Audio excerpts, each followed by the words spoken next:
is sponsored by Great White Hot Sauce. It's a small batch, handmade hot sauce made especially for you. You can find it at www.trygreatwhite.com. It's also sponsored by South Florida Allied Health, located in Boca Raton, Florida, specializing in men's health, women's health, medical weight loss, IV therapy infusion, testosterone therapy, and hormone replacement therapy.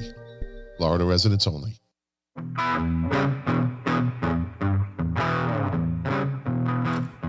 Well, here we are, episode 108.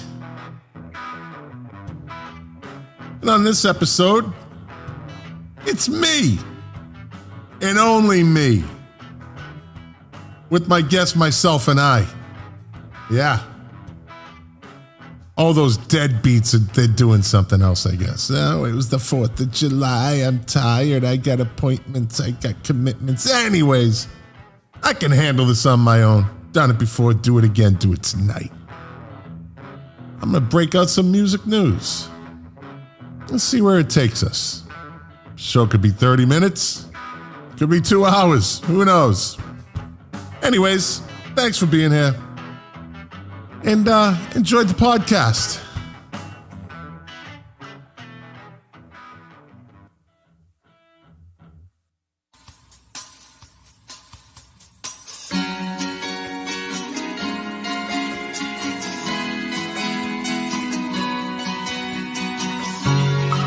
The KOFB studio presents Milk Crates and Turntables, a music discussion podcast hosted by Scott McLean. Now, let's talk music. Enjoy the show.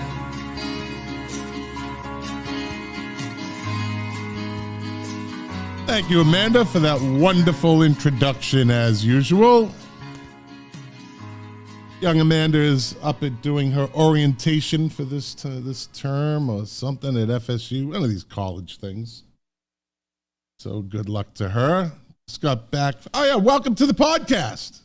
Let's take a couple days off. I didn't take any days off, actually. I was supposed to skip this week, but we got back early from St. Augustine after another great, phenomenal July 4th celebration / fireworks display. They really do it right in St. Augustine, Florida. I got back today and I just figured, you know what?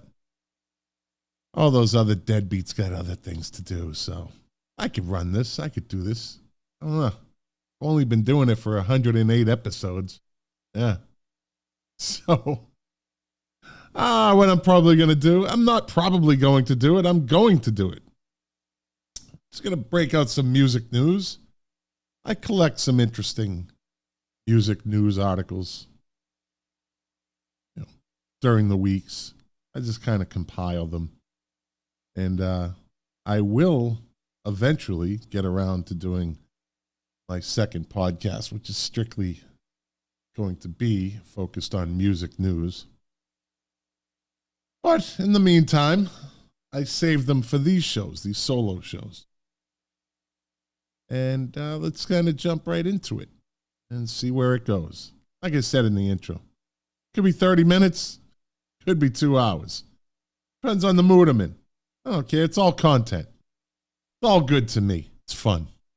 That's why I do it. Get rid of something first. Read that. All right. I found this article. Actually, I found this one today. It's pretty interesting. They're all pretty interesting. That's why I have them. Now, some of these, bear with me, some of these I've read, and others I've scanned through them and I added to the collection. It looks interesting. So tonight, I'm probably going to be breaking out some that I didn't really scan through. We'll see where that goes. See where it goes. And this one today, why is that headline?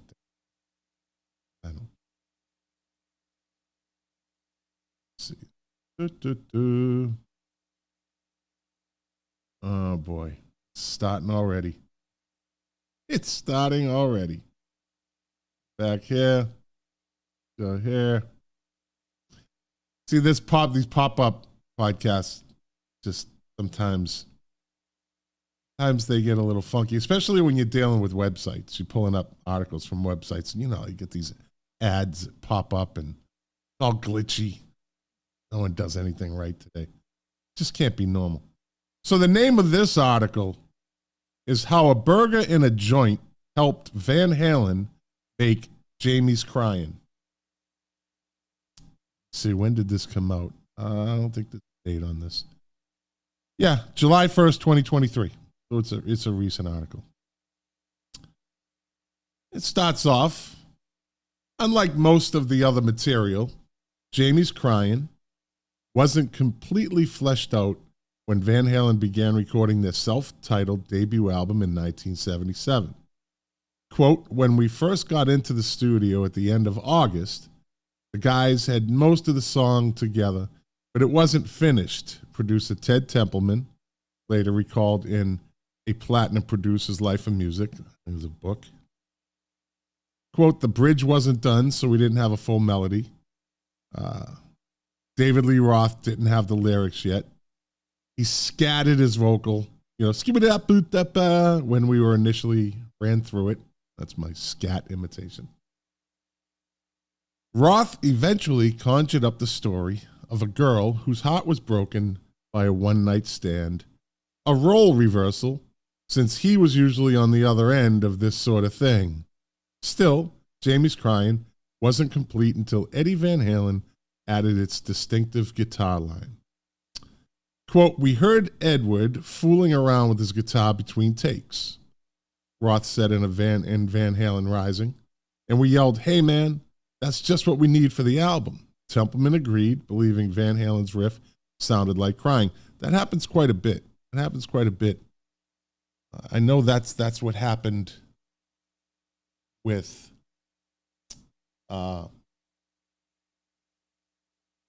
what's the name of the song? I'm drawing a blank now. Year of the Cat. Al Stewart heard his guitarist. He would always tune up with this song. I've talked about this in past episodes. He would always tune up playing these same riffs, same song, and Al Stewart heard it. Said, hey, can I do something with that? Can I put lyrics to that? He's like, sure. Gold.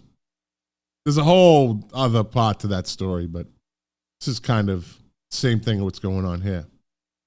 Roth eventually conjured up the story of a girl whose heart's been broken. We heard Edward fooling around with the guitar. Okay. He said, we heard Edward fooling around with the guitar between takes and yelled, hey man, that's just what we need for the song. Templeman agreed, believing Van Halen's riff sounded like crying. With the song now ready to record, Roth made a surprising decision. Jamie's Cryin' required a sweeter vocal approach than the band's more aggressive tracks, so Roth opted to lay off booze and smoking for a couple of days before recording his part. But the plan backfired. After a few initial passes at Jamie's Cryin', Templeman paused the session and asked why Roth's voice sounded different. He explained what he'd done and was abruptly told by the producer to get the edge back to his voice. So, Roth returned to his old habits for help.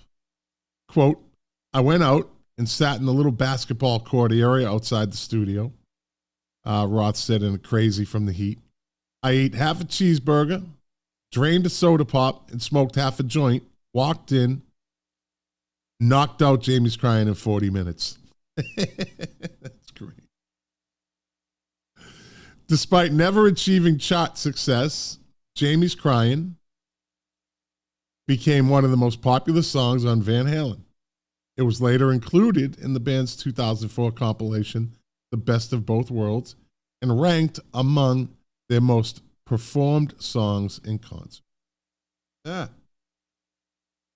Pretty interesting. So now you know. It's almost like a did you know. I used to do a lot of yeah. Yeah, Dave Phillips, King of the 45s, he just messaged in, hello, boys, and then I spoke too soon. U.S. solo tonight. That's a great observation. Dave Phillips, King of the 45s. That's a great observation. Look around. It's me in my Smiths t-shirt. That's it. Oh, and the skull over here. Skull. I like being aware. There it is. Yeah. So there you go. That's the story of Jamie's Cryin. What else do we have here? Like I said, I don't know how long the show's going to go, but I'm going to do it until I think it's time. Okay, this one's titled, and I only scanned through this one, so I'm not sure. This one's titled, Billy Corgan told Pantera to shut the fuck up about Metallica in the mid-90s. So now, let's see. Let this website glitch.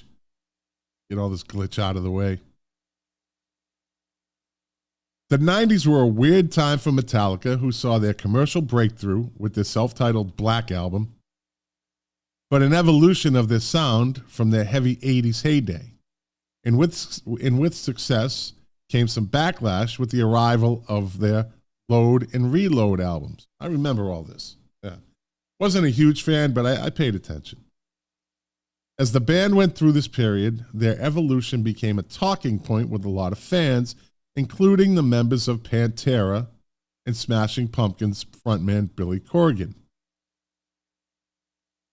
During a recent episode of Jose Mangan's SiriusXM Metal Ambassador podcast, Corgan relayed a story of how he surprised his friends in Pantera by shouting down some of their concern over Metallica's sound. Corgan sets the stage explaining, quote, they were having a big moment, obviously, during those 3 albums, and I was backstage with them one day, and we're talking one of those mid-90s albums might have been Reload or something, right? Metallica had come out, and there was a lot of controversy about where Metallica was trying to go and what happened to Metallica, and are they still metal, and they're wearing makeup now, or whatever, unquote. It says, quote, they were just going on and on about Metallica. Not in a negative way, more like a confused, like, I love Metallica, but I don't get it, and they're not metal, and what's going on, recalled Corgan. Then adding, quote, and I literally said, and this is a true story, I don't think I've ever told this story in public, I raised my hands, and I knew them well enough that they would sort of listen to me. I mean, that's saying something. And I would say, quote, you know what? Shut the fuck up. Singer recalls, quote, they looked at me like, did you just tell us to shut the fuck up? I said, shut the fuck up. Okay. So the room goes silent, and I go, listen, set aside Metallica for a second, okay? You guys right now are the best metal band on the fucking planet, okay? Shut the fuck up. Worry about Pantera. Just worry about Pantera. Metallica will work it out. And they did, right? I said, quote, you just focus on Pantera. You just focus on being the greatest metal band on the fucking planet. And they all kind of looked at each other like, and they were like, this is the wording of the article. They all kind of looked at each other like, and they were like, okay, he's complimenting us. And then it was like, okay, drink this horrible poison, you fucking alternative weirdo. Indeed, Metallica did work it out, and Pantera continued to thrive, dominating the decade with the albums Cowboys from Hell, Vulgar Display of Power, Far Beyond Driven, and The Great Southern Trendkill. Metallica didn't exactly hurt, despite some critical backlash in their post-Black Album 90s, as Load and Reload topped the Billboard 200 album chart, achieving 5 and 3 times platinum certifications. The decade also yielded a blistering Garage Inc. covers album and saw the band experimenting with an orchestra in their S&M Live release. Let's see, you can currently catch live dates saluting the music of both bands. Metallica are currently promoting this 72 Seasons album. Yeah, that's that bullshit. You know, only rich people can come to our shows shit that they were pulling. Album, and you can get tickets here. While Phil Anselmo, and Rex Brown are currently leading a tour that salutes Pantera's legacy, with tickets available. As for Corgan, Smashing Pumpkins are also out touring this year with tickets available. Yeah, that Pantera thing is very controversial in the Pantera fandom. They, a lot of them saying that it's a money grab. You know, Phil Anselmo and the rest of the band didn't really, there was a big falling out.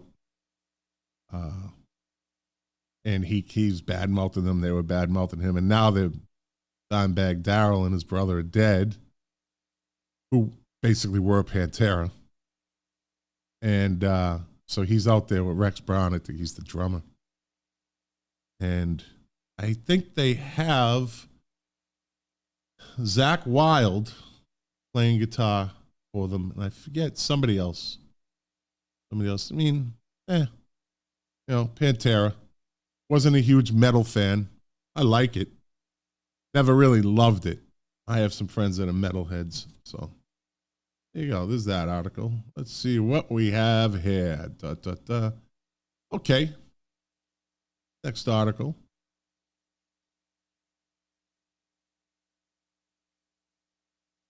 This is from June 10th, 2023, as the website glitches away. All right.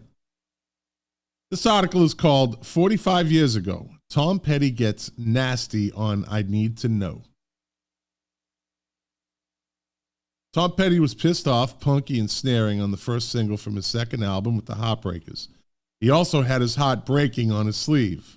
Quote, the talk on the street is you may go solo. Good friend of mine saw you leaving through your back door. Petty barks at the start of I Need to Know. This 2-minute and 24-second assault kicks off the second side of You're Gonna Get It, which was released about a month before the single. Petty is practically spitting as his demands for the woman in question.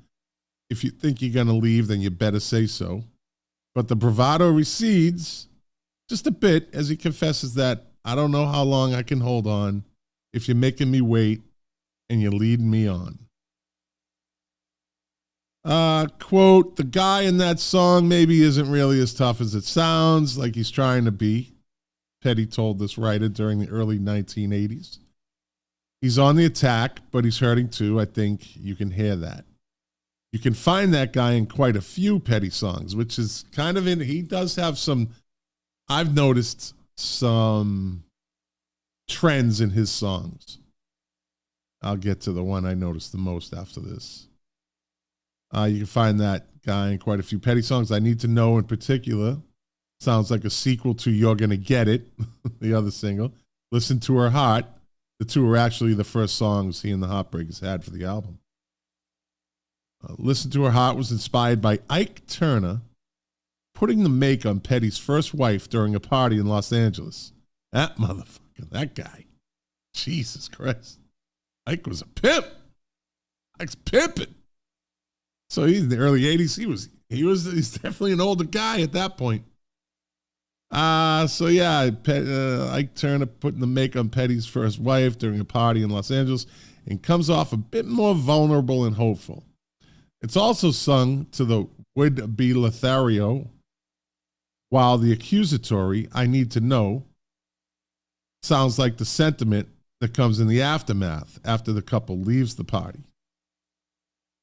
A similar female figure returns on Don't Do Me Like That in 1979, or You Got Lucky in 1982, or later on in the song Free Girl Now from the Echo album. I have this reoccurring character that always comes back in different forms, this escaping woman kind of thing, Petty told Mojo in 1999. I keep trying to leave that character, but she always comes back in. I thought I'd gotten rid of her. Sometimes I wonder if it's me. I wonder if I'm singing about me in some way and don't want to do it, so I transfer it over to a woman. Petty and the Heartbreakers had been playing I Need to Know, as well as Listen to Her Heart during live shows after the release of the group's self-titled first album. They performed I Need to Know during a June 1977 visit to Germany's Rock Plus TV show 11 months before its release. Petty wrote I Need to Know at a friend's house in Florida.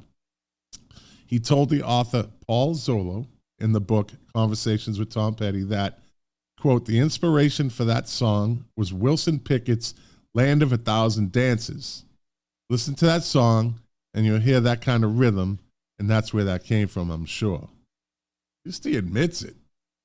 A lot of people just steal it and say, I didn't know. The group recorded You're Gonna Get It quickly. The album's 28-minute length, an indication of how anxious they were to put some more music out. And I noticed that. That is a very short album. It's a good album, but it was short. Quote, the first album was breaking almost a year after we had recorded it, Petty told Zollo, and we were tired of playing that first album. We wanted to get some more product out there, so we really quickly did that second record. Wrote it, recorded it really quickly, and it did pretty well for us. I Need to Know hit number 41 in the Billboard 200, just one spot below, let me see, the re-release of the first album's Breakdown not long before. Let me read that again. I Need to Know hit the number 41 in the Billboard 200, just one spot below the re-release of the first album's Breakdown not long before. Okay? It's been included on most of Petty's compilations, including Greatest Hits, Playback Anthology Through the Years, and Best of Everything, You're Gonna Get It. Meanwhile, reached number 23. You're Gonna Get It, meanwhile, reached number 23 in the Billboard 200, 32 spots better than the debut. It was also certified gold. Ike Turner, hitting on his wife. Yikes. All right, let's see what we got next. So Dave Phillips, King of the 45, writes, did you know that Van Halen was the house band in L.A. before Linda Ronstadt? Okay. The house band in all of L.A.? Bobby G, watching the live stream. What's up, my friend? As I have a cat madly scratching in my door. Let me see if you can hear this. Of course, now he stops. Okay. Pull up this next one. What we got from blabbermouth.net. To this, for that, for this. This one's kind of a yikes article. Valerie Bertinelli says Eddie Van Halen's second wife moved out of their house a few years before his death. Wow! Wow! Oh boy. Eddie Van Halen's ex-wife, Valerie Bertinelli, discussed her new book, Enough Already, Learning to Love the Way I Am Today, during a recent appearance on QFM 96's Torg and Elliott radio show. This article is from January 28th, 2022. But it's, like I said, some of these articles are just informative to a point where it doesn't really matter when they came out. Bertinelli reflected on the special relationship she had with her late ex-husband, saying they were still on good terms when they split 2 decades ago. Quote, I pulled things apart very, very gently, or at least I tried to, she said, as transcribed by blabbermouth.net. Quote, there was never a lawyer. We had a mediator. We still lived together when we finally said, we just need to move apart until I find a home. And Ed was the first person to look at the home I live in now and make sure that we both felt that it was close enough to his house that our son Wolfie would be safe, close enough to and close enough to his school. We stayed amicable. And he was very angry at me for the first few years, but we always had that love for one another. And we came back to that and that alone in the last few years, thankfully. We always had a love and respect for one another. All divorces should be that way. Now, I'd never been through one, but I've seen a lot. And they ain't pretty. So, Eddie asked if Eddie's second wife, Janie Liszewski, is, quote, jealous at all, considering that Valerie has written a book that covers her relationship with Van Halen and is doing interviews to promote it, including talking about their love and how she was present at the time of Eddie's passing after a years-long battle with cancer in October 2020. Bertinelli said, quote, honestly, I don't know. I mean, she moved out a few years before Ed died, so he was alone. Oh, so he was alone in his house for the last few years of his life. Fucking break out the can of gasoline. Holy shit. She just poured the gasoline all over this lady, and she's holding the lighter.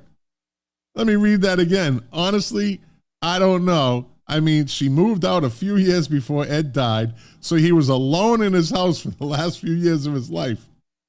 I know that she still loved him as well, and she was there the day that Ed died. So they were still trying to stay close and be in each other's life, but yeah, she didn't live there. Take that for what it is. Oh, you could have left that whole part out. She could have just said, yeah, they were good. Oh, no. No. Them fucking claws just came out. Valerie she's shredding right there. Bertinelli split with Van Halen in 2002 after 21 years of marriage. They officially divorced in 2007. Eddie went on to marry Liszewski in 2009, while Valerie also remarried, tying the knot with Tom Vitale in 2011. Valerie told People magazine that both marriages were struggling before Eddie's death. She eventually filed for separation from Vitale in November 2021. In Enough Already Learning to Love the Way I Am Today, Valerie writes about saying goodbye to Eddie when the legendary guitarist died from cancer. She and her son Wolfgang, who's 30, like 31 now, were by his side in his final moments. I love you are the last words Ed said to Wolfie and me, and they are the last words we say to him before he stops breathing, Bertinelli writes. Eddie died at the age of 65. The legendary Van Halen guitarist passed away at St. John's Hospital in Santa Monica, California. The following day, Janie, a ballroom dancer and stuntwoman turned publicist who owns her own public relations agency, High Profile Media, took to her social media to write, "My husband, my love, my peep. My heart and soul have been shattered into a million pieces. I never knew it was possible to cry so many tears or feel such incredible sadness. Our journey together has not always been easy, but in the end, and always, we have a connection and love that will always be. Saying goodbye is the hardest thing I have ever had to do, so instead, I say so long. I will see you again soon in a place with no pain or sorrow. Please watch over Cody and I. We love you and miss you very much. Love, your Poopy." Eddie was diagnosed with mouth cancer in 2000, had tongue surgery. He later battled lung cancer, had been receiving radiation treatment in Germany. Things took a turn for the worse in early 2019 when Eddie got into a motorcycle accident, subsequently diagnosed with a brain tumor, and received gamma knife radio surgery to treat the illness. Yikes. All right. That's a happy fucking story. Jesus. Try to find something better. All right, it's a topic Jack and I have heated debates, heated arguments over. Will Oasis ever get back together? You've heard us for, I don't know, we're at episode 108. Jack's been on, 80 of them? I'd say. So out of those 80, it had to have come up at least 30 times.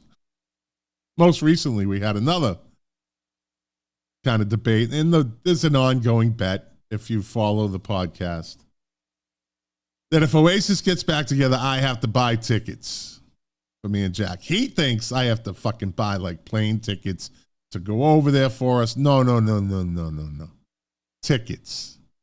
All I'm responsible for is tickets. And they're not going to get back together. I know time is on his side. And it's a crazy bet because anything can happen, right? But if this article, let me see. No, it's not this one, actually. Let me get back to this one.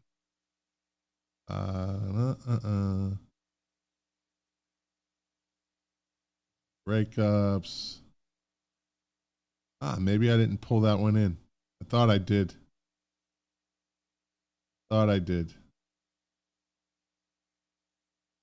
It was basically,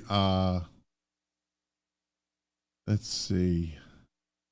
Black Sabbath, Alice Cooper, Remembering Andy Rourke, Billie Eilish, Ugliest Band Breakups, Joe Elliott, Nine the Name.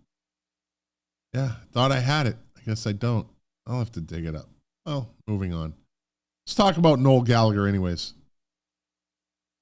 And he's 100% right in this. It's already started. It's really already started. Let's wait for this thing to glitch up. So the title of the article is AI will be the final nail in the coffin of music. And it's already started. Paul McCartney did an AI of he took an old cassette with John Lennon singing and they fed it into some AI program. And basically you got John Lennon's voice in whole, not just an old cassette. And they're going to release the song. And I heard the song. I heard a clip from it. Actually, it's a good Beatles song. But I don't know. I mean, I like tech and music. Everybody that knows me or knows, what I follow in music, I'm a big synthesizer guy. And that's, that's tech. That was breakthrough tech at a certain point in music. When you start artificially, and okay, so loops, but loops are created. They're beats that are created and you can put them together.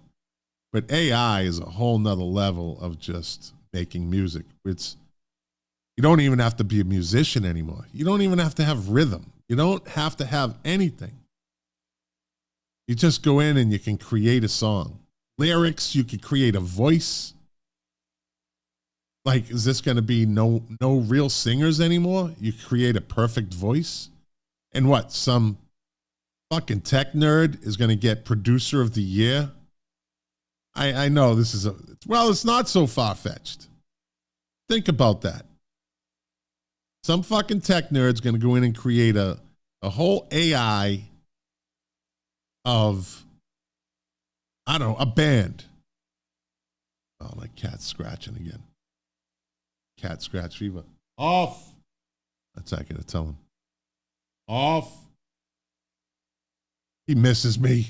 Morrissey. My cat Morrissey misses me. So let me get into the article.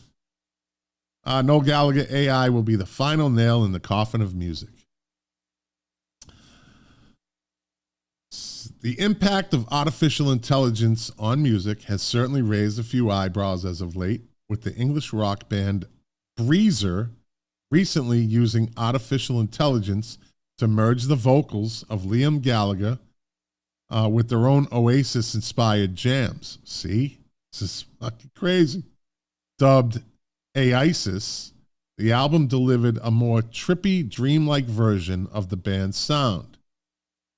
But as artificial intelligence creators continue to find new ways to meld music, former Oasis guitarist and songwriter Noel Gallagher sees its presence as being problematic for music's future. Speaking with Spin, Gallagher was asked if he had heard any of the recent AI Oasis music that had recently popped up. Quote, "Fucking embarrassing," remarked Gallagher. "I just think people clearly have too much time and money on their hands. And if they're fucking around with that for a laugh, I mean, who wants to fucking hear Ringo Starr singing She's Electric and Freddie Mercury singing Don't Look Back in Anger? Life's too short for that shit. Gallagher says he was turned on to some Oasis AI collaborators by friends, but his response has not been one that's favorable. AI will be the final nail in the coffin of music, says Gallagher. I'm sure that the major record labels are now working on technology to copyright it, and machines will write music. Why hire a songwriter when you can own a machine to do it? Then Harry Styles can pump out Harry Styles music for the rest of his fucking life. He later went on to quip, "The Matrix is real." Given their continued divide, it's probably not surprising that Liam Gallagher recently had a different outlook after learning the AI-generated Oasis music.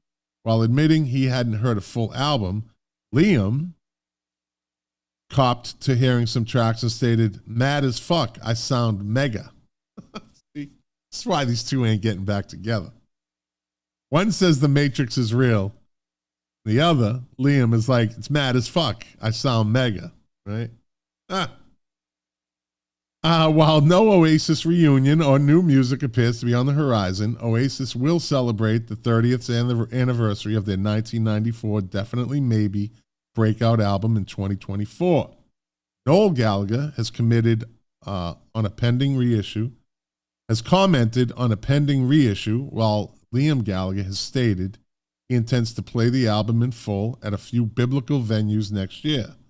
Noel, on the other hand, has explained why he won't play the album in full, though he'll still have some Oasis material, likely in his High Flying Birds sets. These two ain't getting back together. You can't write an article about either one of them without bringing that up. The divide is real. The Matrix might be real, but that divide is real too. Let's see. Let's go. What time? What do we got? Minutes into this. This looks interesting. Let this thing glitch around again. All right. Name of this article. This came out June 8th, 2023. Why Black Sabbath decided not to record a blues album. It's not hard to find elements of the blues in Black Sabbath's music. Turns out they once had thoughts about doing an entire album dedicated to the genre. Then continuing health issues sent their plans in a different direction. That's one of the many revelations to be discovered with Into the Void, the new memoir from bassist Geezer Butler. Black Sabbath had just wrapped up a series of tour dates in 2014 when the idea surfaced. Guitarist Tony Iommi's lymphoma had been discovered in 2012. However, the band decided to remain on the road. Quote, we thought we better put any recording on hold. We thought we had better put any recording on hold and fit one last tour in while he was able, Butler wrote regarding the End tour, which followed. In your book, you write about how after the tour in 2014, there was a thought about doing a blues album. I'm guessing it never got past the concept stage. It's a question from the author. No, because we didn't know what was going to happen to Tony. He was really ill at the time. We just thought, we don't know what's going to happen, so let's just do the final Sabbath tour. If everybody is still alive after that, we'll look at doing another album. But it really took it out of Tony. I just don't know how he did it. When we were writing the 13 album, he was having chemotherapy, then coming back from the hospital and carrying on writing. Me and Ozzy were going, Tony, just have a rest. He just wouldn't do it. He refused to rest. He wouldn't let it beat him.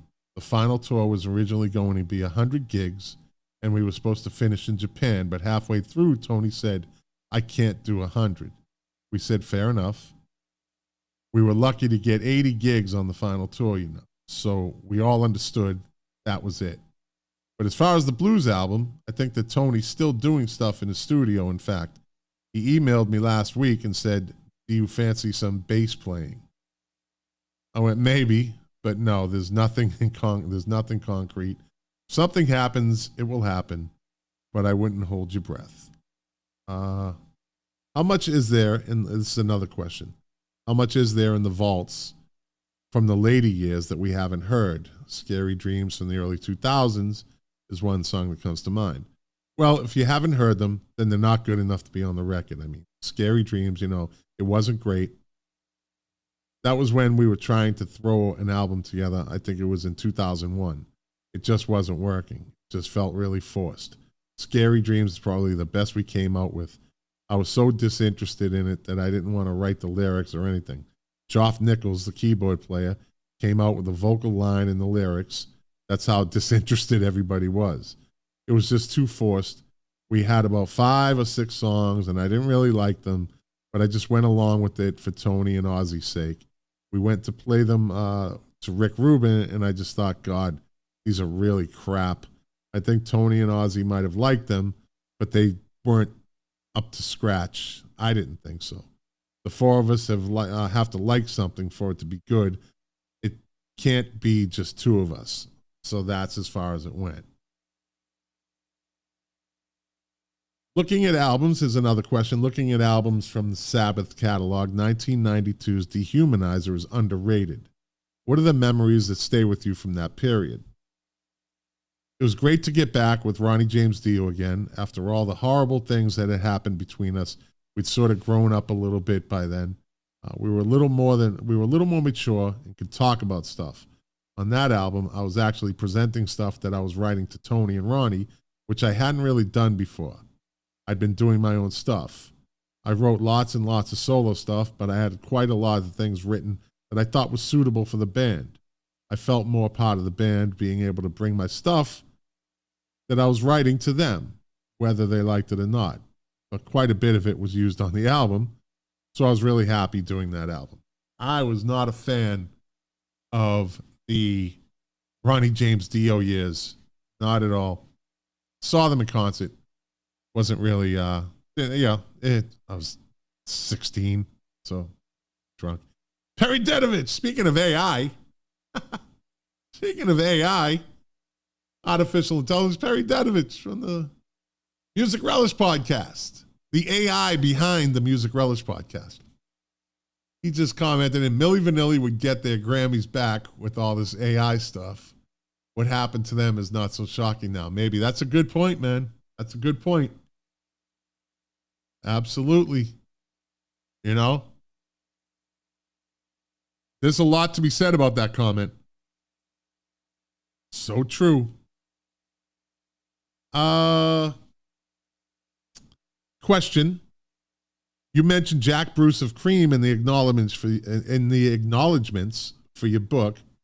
How much did you get a chance to know him? How much did you get a chance to know him? That okay. I didn't know him.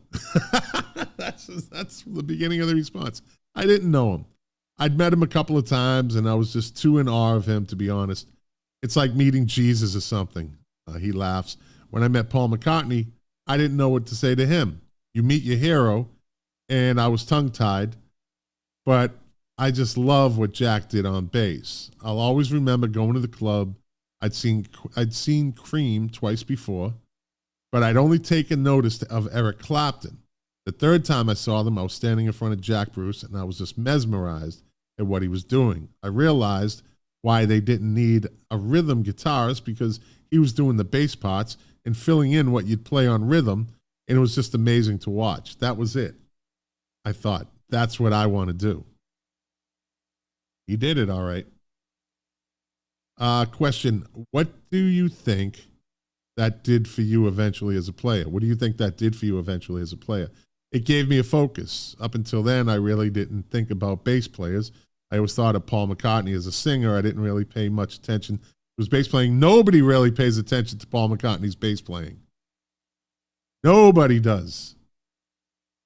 I didn't really pay attention to his bass playing, even though it was incredible. I didn't think, oh, Paul McCartney is a brilliant bass player. It wasn't until I saw Jack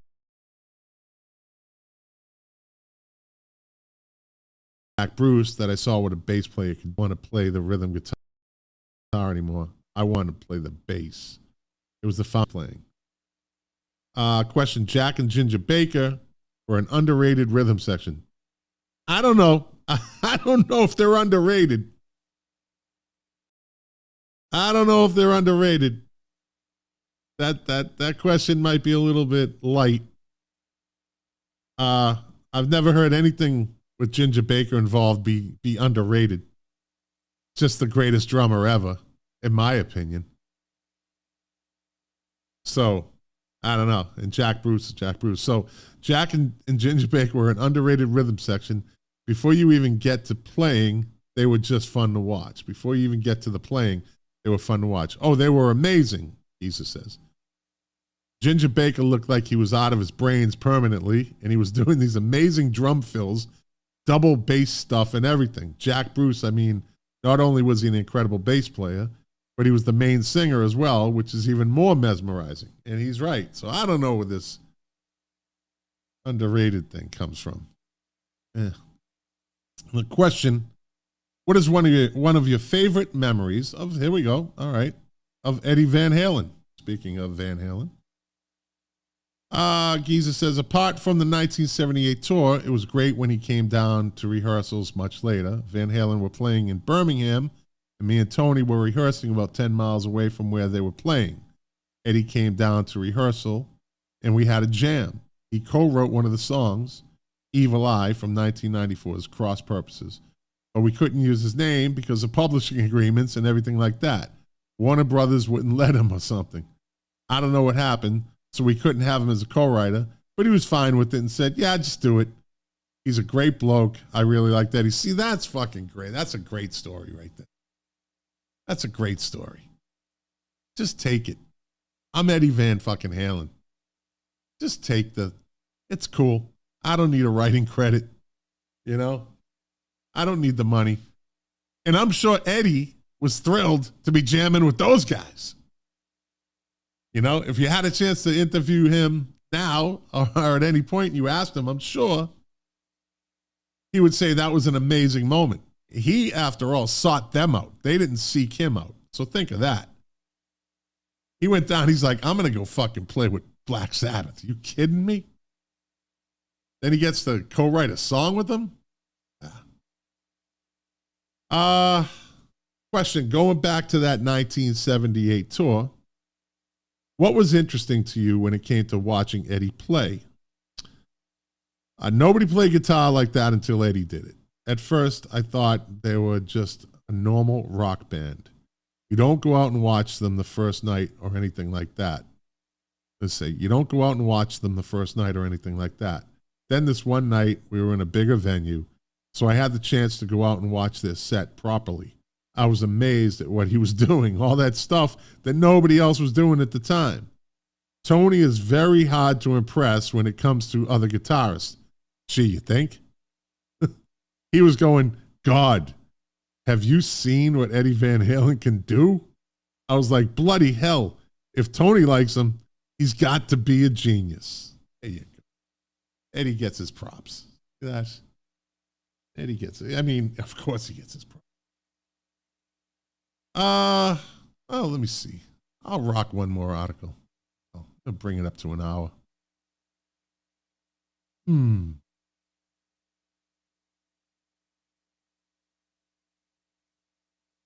Ugliest band breakups. Okay. I'll finish up with this one. Log it in. Let the website glitch. Glitch. Advertisement. Too big for the screen. Now it's normal. All right, the name of the article is How Def Leppard's Joe Elliott Beat Forced Retirement. This came out in May 2023. Def Leppard singer Joe Elliott revealed he overcame the prospect of a forced retirement around 2015 thanks to vocal rehab. You ever hear what Sammy Hagar said about David Lee Roth and his voice? She dogged him. Let's see.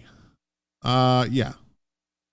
I lost my voice quite badly, the frontman recently told BBC Breakfast. A doctor that I saw said, if it wasn't you, I'd tell you to change your profession. But a vocal coach that we've been working with for about 30 years, he just said to me, poppycock, and he built me back up again without any surgery. Elliott detailed the hurdles he encountered with his voice. Quote, I just couldn't control anything. I had a frozen vocal cord, and apparently they don't normally come back, he said. Quote, I guess it's like a dry rubber band. If you massage it long enough, oil it back into it, it will become springy again. And that's what happened. My vocal cords wouldn't meet in the middle, and now I'm better than I've ever been. The rehabilitation helped rejuvenate a band that, by Elliott's own admission, had struggled through the first 15 years of the 21st century. We were fighting a losing battle, but we weren't prepared to give up, he recalled last year. We weren't down and out, but we knew we weren't thought of in the same way as in the 80s, and we needed to do something about it. The British icons paid attention to the fact that the business had changed around them. Selling 10 million records was an 80s thing, Elliott argued. Apart from Taylor Swift and Adele, nobody's going to sell 10 million records again. So he toured, and it worked out. And Def Leppard was recently released the orchestral album Drastic Symphonies, and their world tour with Motley Crue is scheduled to run through August 18th. I would go see Def Leppard and then leave. I really would. I would just go see Def Leppard and leave. No need to see Motley Crue. Ugh. I don't know. Let me see. Now I'm all stuck in this. Let me get one more on. Here it is. So I'll finish up with this. It's Sammy Hagar and David Lee Roth. It's funny. It touches just what I was saying. Speaking about singing voices. All right. This website's not glitching. That's amazing. Sammy Hagar issues an ultimate David Lee Roth slam. Quote, I care more about my voice than I do my dick. The guy sang so bad last time he was doing shows it was embarrassing. All right. Well, the battle is still a brewing between former Van Halen frontman Sammy Red Rocker Hagar and Diamond David Lee Roth, with the latest salvo fired from Camp Cabo, while talking music and much more with Steve-O on his Wild Ride podcast. See all these podcasts I'm in competition with?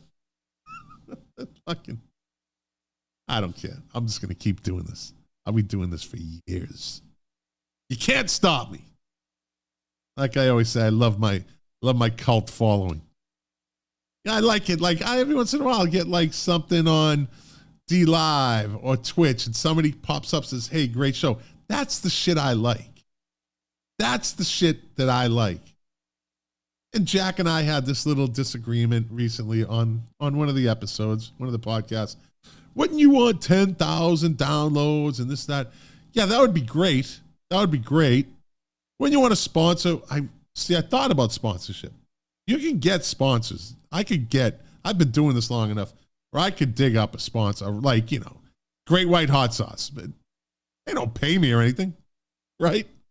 But I could get sponsors. There's ways to do it. But then I'm tied to them. Then I have to kind of watch what I say. And I don't want to do that. I don't want to be bound to a sponsor.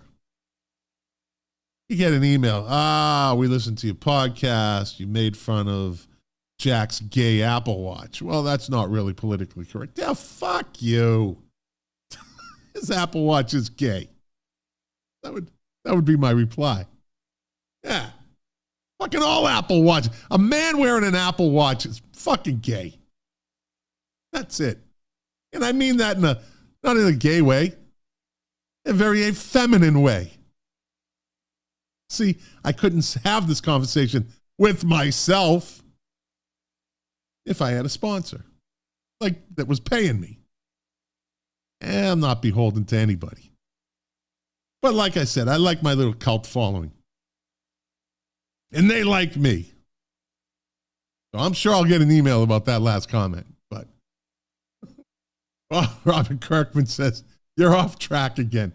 I do get distracted easily, don't I? I get a little sidetracked. Okay, let's get back to the article. Getting into the famous rivalry between former Van Halen singers Roth and Hagar, the latter revealed to Steve-O his thoughts about the duo's shared duties fronting the band while touring in 2002. Quote, at the time, David Lee Roth didn't have a solo career, really. I mean, he did, but he wasn't selling out, says Hagar. I was selling out arenas. I was selling out amphitheaters as Sammy Hagar with the Wabos, and I had a solo career.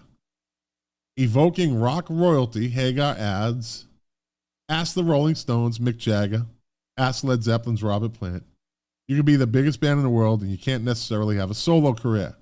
But I had a solo career. So when I joined the big band, I went back to my solo career. I'm good. I still sell a lot of tickets. Dave, he had that sort of big album, one kind of big album, but he didn't have a solo career. I think I read this article before. I don't care. It's a good article. When he came in with me, Sammy continues, he was making like 25 grand a night. I was making 150 grand a night. And they said, oh, you guys are going to have to make the same money. Dave gets the 150. I said, he ain't fucking made 150 in his life except in Van Halen. But I said, I've got to do this. So I bent over backwards, and he still tries to fuck with the rules.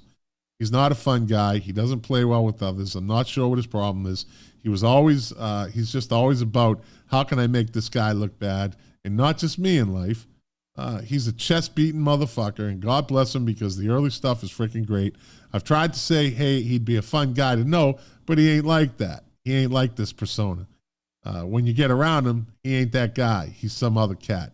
He's a showman. Hey, listen, I'm a showman too, but that's his gig. He doesn't care about singing. If he did, he'd take care of his voice, or he'd take voice lessons and get warmed up and do something, because the guy sang so bad last time we were doing shows, it was embarrassing.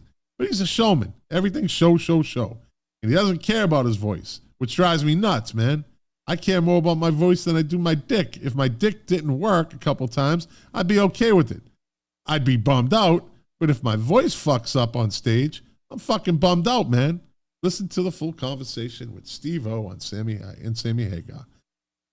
Yeah, I read that article before, but it's a good article. And I love those going at each other. I got a bunch I got like 3 or 4 on Motley Crue going back and forth. Mick Mars, Nikki Sixx. Yeah, so. Let me see. Nice shirt. The Smiths. Yes, it's the Smiths. Very young Smiths. Yep. Rest in peace, Andy Rourke. I had an article I was going to read. Where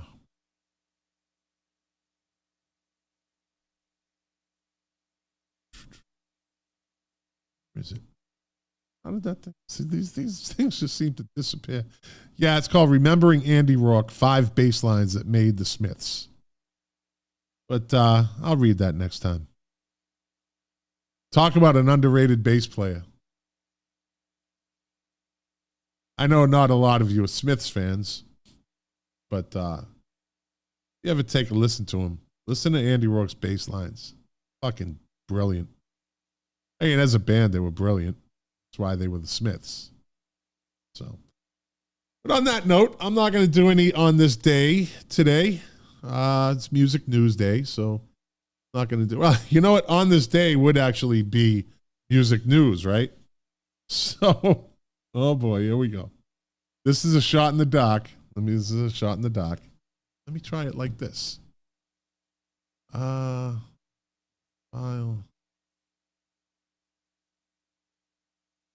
See if I can do it like. No. Shit, my shit's lighting up here. All right, and I'll slide this over. Stay in music. What up? See what we got. Let's stay in music. Let's do it. What the hell? I haven't scanned through them, so I'll just, as I go. Turn this off. Turn this off. This down. Very bright screen. On this day in 2019, Madonna was at #1 on the U.S. album chart with her 14th studio album, Madam X. It became Madonna's 9th #1 album in the U.S. Oh, Mark Smith would like this one. On this day in, oh, by the way, I was texting back and forth with him yesterday. I was waiting for the fireworks, you know, so I just thought, hey, I'd see what these guys are doing, right? See what, it's me, Mark, and Lou kind of, you know, we text around, and it's pretty funny sometimes. He said he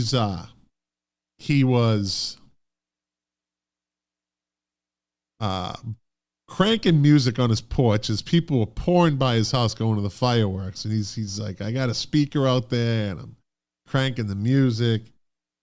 And let me see. I want to tell you, I don't want to mess this up. So where is he? Where is he? Can't be that far. Here we go. So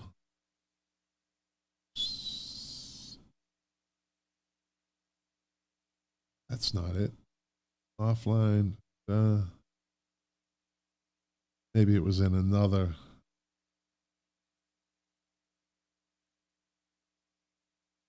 I'm on the porch. He says, I'm on my porch with a speaker. People are walking past by the hundreds. This is from Mark Smith from the Music Fellas podcast. People are walking past by the hundreds for the fireworks. And I sent them this Metallica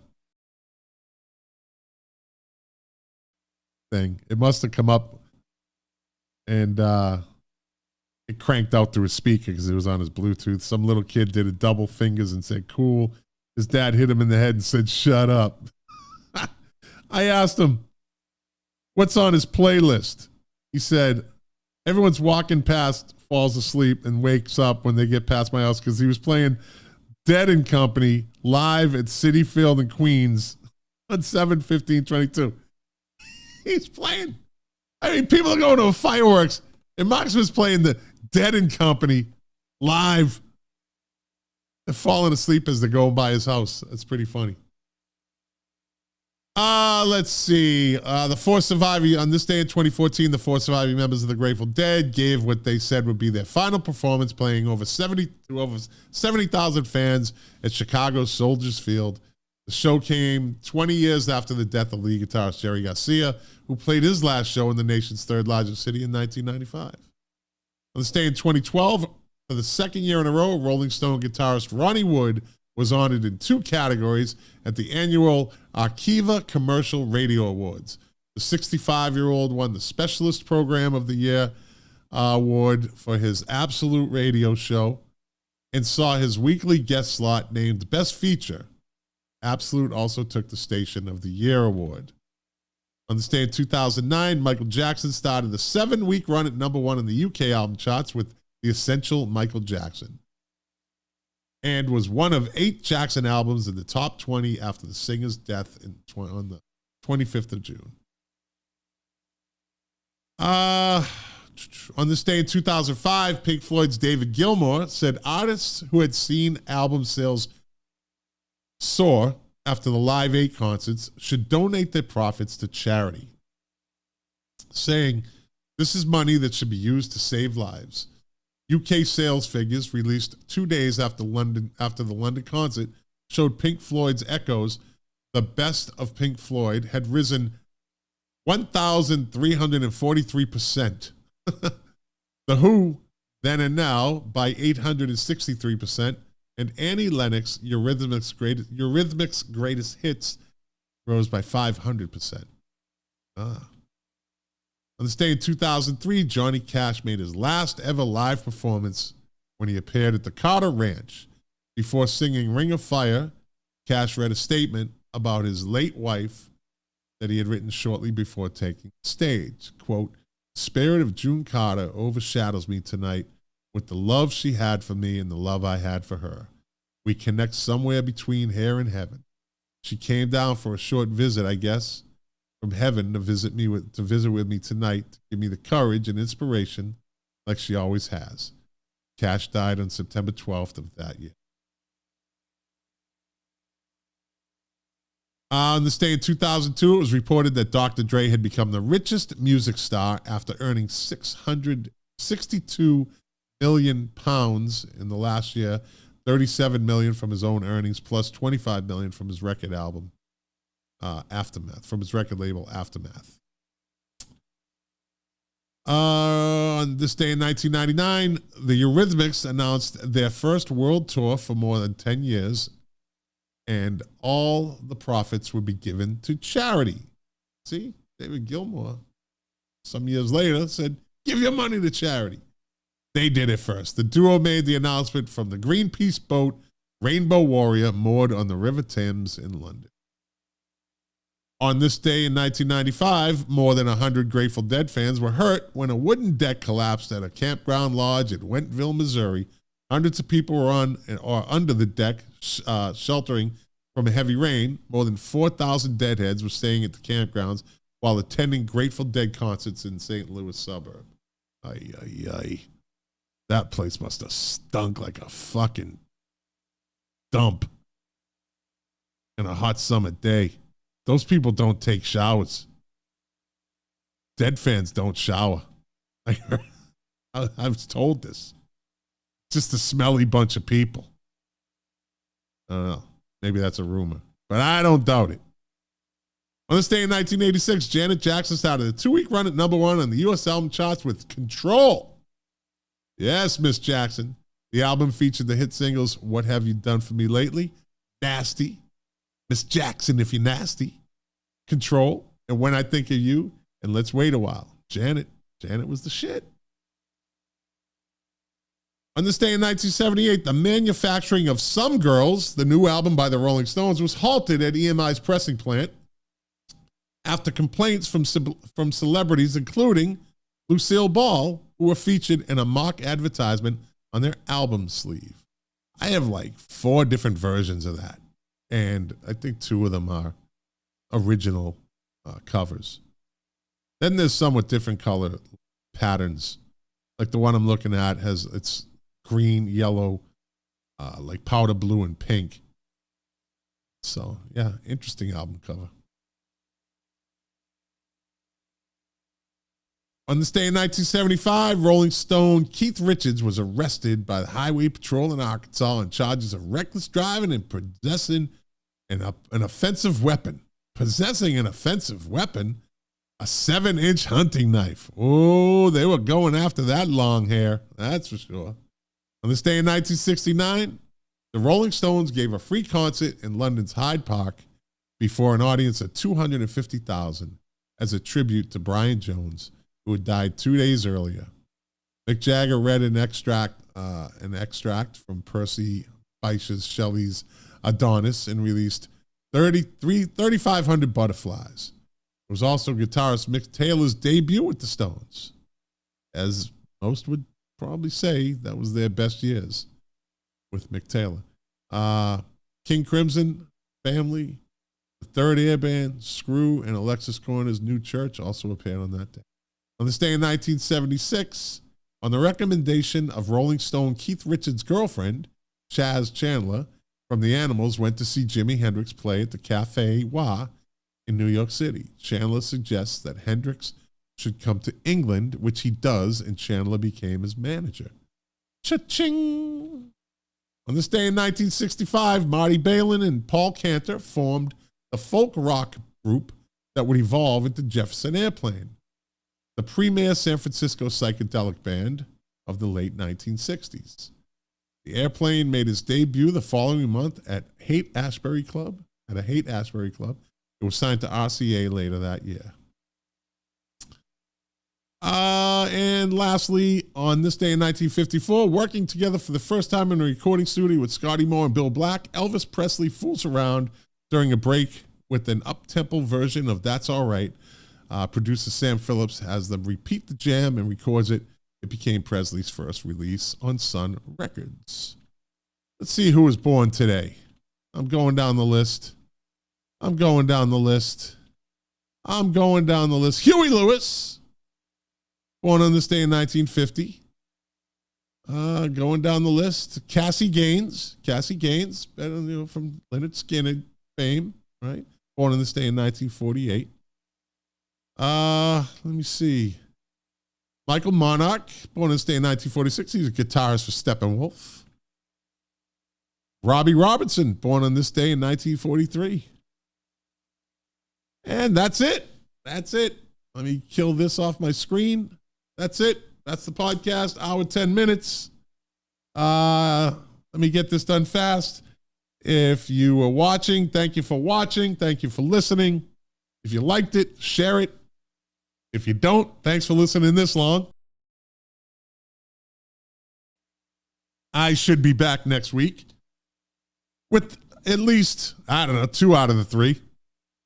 Either the Wrecking 2 at Jack or maybe all 3 of them. We'll see. It's at least going to be me. So, again, I hope you enjoyed the show. It's a pop-up show. Just wanted to get some time in. I don't like taking gaps. I don't like taking breaks between, weeks. I get antsy. I love doing this. So, mostly I do it for me, but I do it for you too. Because, as I always say, to quote my favorite artist, Morrissey, doing this podcast from you, well, the pleasure, the privilege is mine. And I will see you next week.